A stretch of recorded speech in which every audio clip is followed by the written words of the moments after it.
Semina Verbi, la semence du Verbe dans le cœur des hommes et des femmes d'aujourd'hui.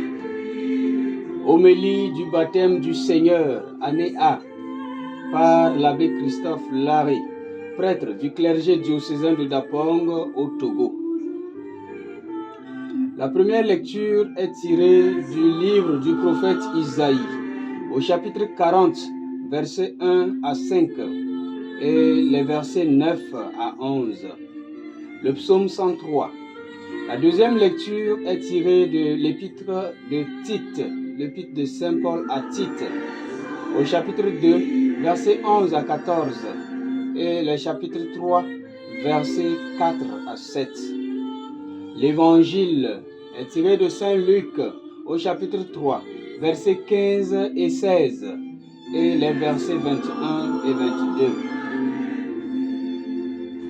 Toi, tu es mon fils bien-aimé, en toi je trouve ma joie. Chose étrange que Dieu se fasse baptiser. Et pour quelle raison? Voilà un des éléments qui milite contre la divinité de Jésus, à savoir que s'il est réellement Dieu, il n'aurait pas besoin de se faire baptiser. Pourtant, la voix du ciel se fit entendre. Toi, tu es mon fils bien-aimé, en toi je trouve ma joie. En effet, engendré, non pas créé, le Fils bien-aimé du Père a pris chair pour redonner à l'homme son identité perdue, celle d'enfant de Dieu. De même, en se faisant baptiser, il assainit les eaux. Il purifie les eaux afin qu'elles apportent le pardon total à quiconque se fera baptiser. Le baptême de Jean le Baptiste était un baptême de conversion, de changement de cœur, mais n'avait pas la vertu de pardonner les péchés. Avec le baptême de Jésus, désormais, les eaux ont la vertu de laver toute souillure du péché. C'est pourquoi le baptême chrétien en lui-même a deux facultés essentielles, à savoir le pardon des péchés et la grâce de devenir enfant de Dieu. La première faculté, quant à elle, est un pardon total, dans le sens où l'on reçoit le pardon du péché originel, le péché d'Adam et Ève, et le pardon des péchés actuels, les péchés commis depuis la naissance jusqu'au jour du baptême. Voilà bien la raison suffisante pour Jésus de descendre dans les eaux du Jourdain juste par amour pour l'homme. Qu'y a-t-il de si étonnant, puisque par le même amour, il a fait l'impossible en changeant son état de vie. Le Christ Jésus, dit Saint Paul, ayant la condition de Dieu, ne retint pas jalousement le rang qu'il égalait à Dieu, mais il s'est anéanti, prenant la condition de serviteur, devenant semblable aux hommes, reconnu homme à son aspect, il s'est abaissé, devenant obéissant jusqu'à la mort et la mort de la croix. Philippiens 2, versets 5 à 8. Il est évident que se faire baptiser n'est rien de rabaissant comparé au fait qu'il soit devenu homme, quittant sa transcendance pour notre bassesse.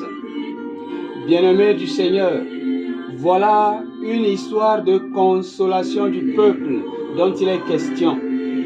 Dieu passe par tous les moyens pour consoler son peuple.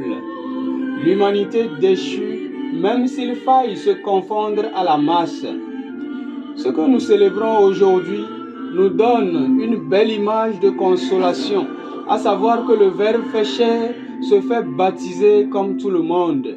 Il se met dans les rangs de ceux qui viennent vers Jean-Baptiste pour être baptisés. Et là encore, toute la Trinité se laisse convoquer. La voix du Père se fait entendre et l'Esprit Saint vient se poser sur lui sous l'aspect d'une colombe.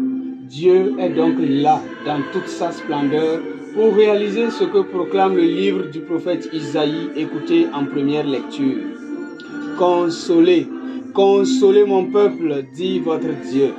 Parlez au cœur de Jérusalem, proclamez que son service est accompli, que son crime est expié, qu'elle a reçu de la main du Seigneur le double pour toutes ses fautes. Fin de citation. Cette proclamation est réalisée dans le baptême qui donne le double pour toutes nos fautes, comme il est dit dans ce texte cité. En fait, par le baptême, nous recevons une double part, comme nous l'avons signifié plus haut. C'est la consolation que Dieu apporte à son peuple. Saint Paul a su bien le dire dans la petite péricope doctrinale sur le plan du salut universel de Dieu lu en deuxième lecture. Pour Paul, la réponse à donner à cette démarche de consolation est bien sûr la réalisation des bonnes œuvres qui est au vu de tous un signe incontestable d'être un peuple racheté et purifié. La bonté de Dieu s'est réalisée sans aucun mérite de notre part par le baptême, ce bain purificateur et cette nouvelle naissance par Jésus-Christ, avec conséquence directe l'espérance de l'héritage de la vie éternelle. La vie éternelle, notre combat. Bien-aimés du Seigneur, comme il s'agit du baptême de notre Seigneur Jésus-Christ, interrogeons-nous sur notre propre baptême.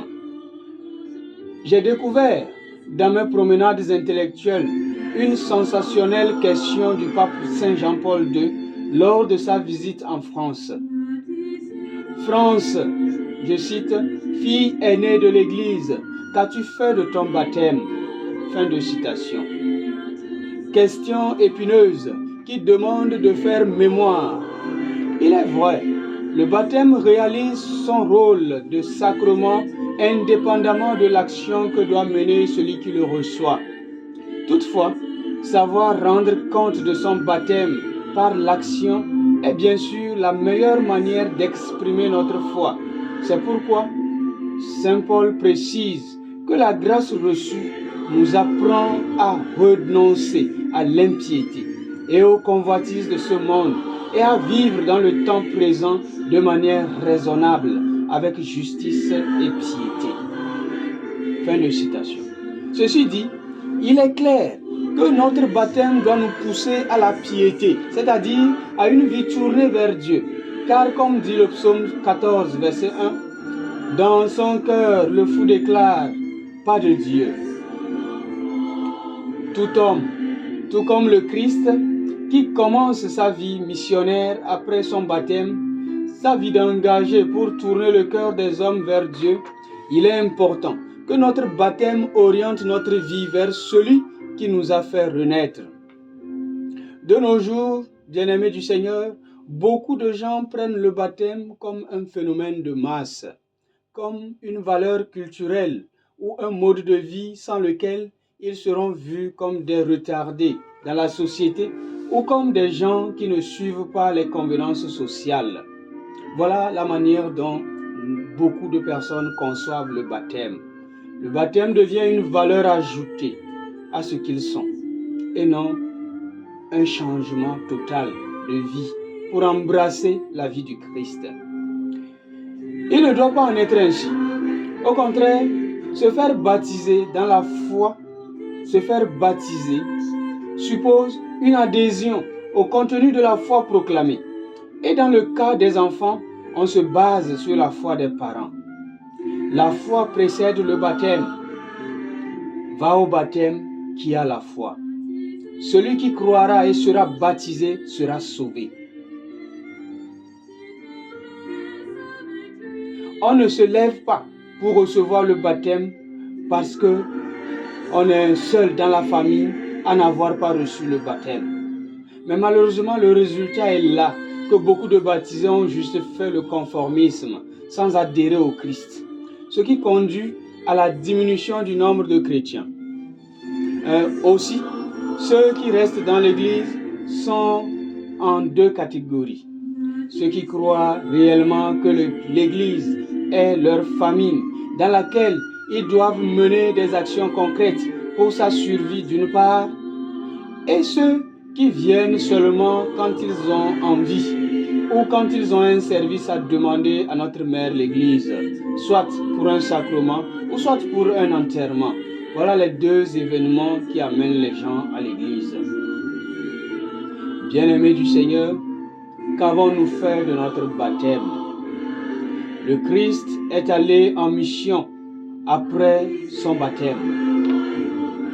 Baptisé et envoyé pour annoncer la bonne nouvelle, soyons témoins de l'amour de notre Dieu. Soyons tous des missionnaires. Amen.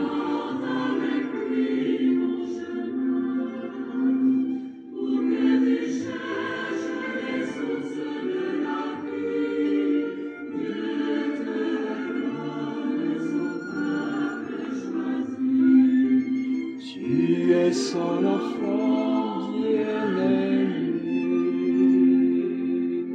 Tu es son enfant bien-aimé. Aujourd'hui, dans notre rubrique « Nourrir son talent », nous allons prendre cette seule phrase. Tu es son enfant bien-aimé. Oui, bien-aimé du Seigneur, nous sommes chacun et chacune des enfants bien-aimés de Dieu. Car par le baptême, il a voulu que nous soyons appelés enfants de Dieu et nous le sommes.